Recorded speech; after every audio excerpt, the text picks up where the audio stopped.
كلنا بنتمنى نكون اتش ار وشايفين ان الاتش ار ده حاجه مهمه جدا. الاتش ار هو الباك بون بتاع الشركه، هو اللي بيأسس كل حاجه. هتعرفوا على الفانكشنز بتاعتها كلها معانا في دبلومه الاتش ار، بلس ان انتوا هتخشوا معايا في بروجكت كده للبيرسونال والبيرول. اهم تو فانكشنز موجودين في الاتش ار واكتر حاجه بيطلبها الماركت كاولاد وكبنات برضو، ان البيرسونال شؤون العاملين بنتكلم فيه عن كل تفاصيل شؤون العاملين، وخصوصا قانون العمل، قانون التأمينات، توزيع الاجازات وتوزيع الخصومات والجزاءات. كل ده هنذاكره وهنتعلمه وهنستفيد بيه وهنعرف ازاي نقرا القانون ببساطه شديده.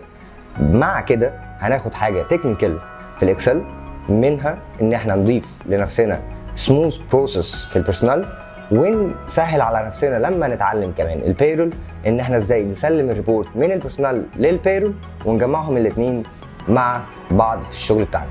وخصوصا ان البيرول بيحتاج الفاريبلز اللي بيستلمها من البيرسونال، وبيحتاج كمان يعرف الضرايب، يطبق ازاي الجزاءات دي، ايه اللي هيطبق في الجزاءات دي ولا لا، والمراجعه كمان على البيرسونال. فسيان انت شغال بيرسونال او بيرول، انت هتستفيد معانا، خصوصا ان احنا بنطبق عملي اكتر مع النظري بتاعنا.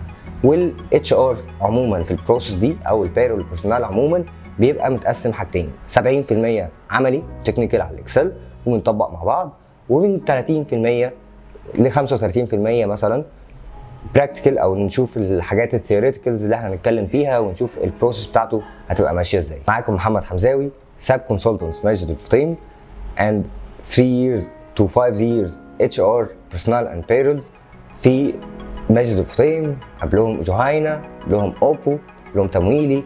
So I have many experts، وماجستير في ال HR Compensation Benefit Specialist من عين شمس. تعالوا بينا نشوف شوية تيبس وتريكس بنحتاجها في الاكسل وبنعملها ازاي. طبعا كلنا في الاتش ار كبيرسونال وكبيرول بنعمل حاجة اسمها في لوك اب، بس اغلبنا مش محترف الفي لوك اب.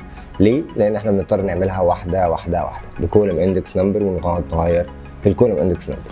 طيب ما تيجي اقول لك طريقة تلخص لك موضوع الكولم اندكس نمبر ده، وتيجي انت بقى تتعلم معايا شويه حاجات اكتر واكتر في البيرسونال والبيرول كتكنيكال وايز. تعالوا نشوف المعادله بتعمل ازاي كفي لوك اب.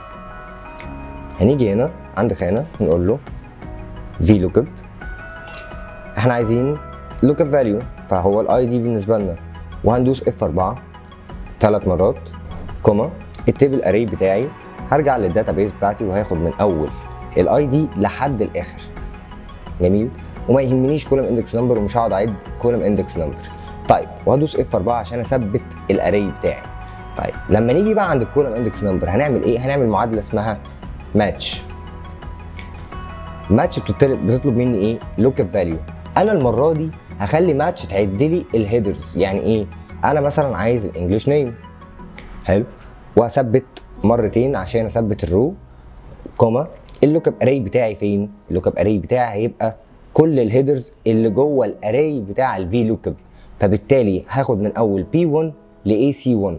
طيب واتعلم دايما اي اري او رينج بنعمل لهم ابسوليوت ريفرنس باف 4 مره واحده، كوما الماتش تايب بتاعي هيبقى 0، اقفل القوس، كوما تاني الرينج لوك اب بتاع اللوك اب 0، واقفل القوس، اقول له انتر، طلع لي الاسم، هاخد كوبي واروح على الارابيك نيم، بيست، اي دي ريجن، بيست، امبلوي تايب، بيست.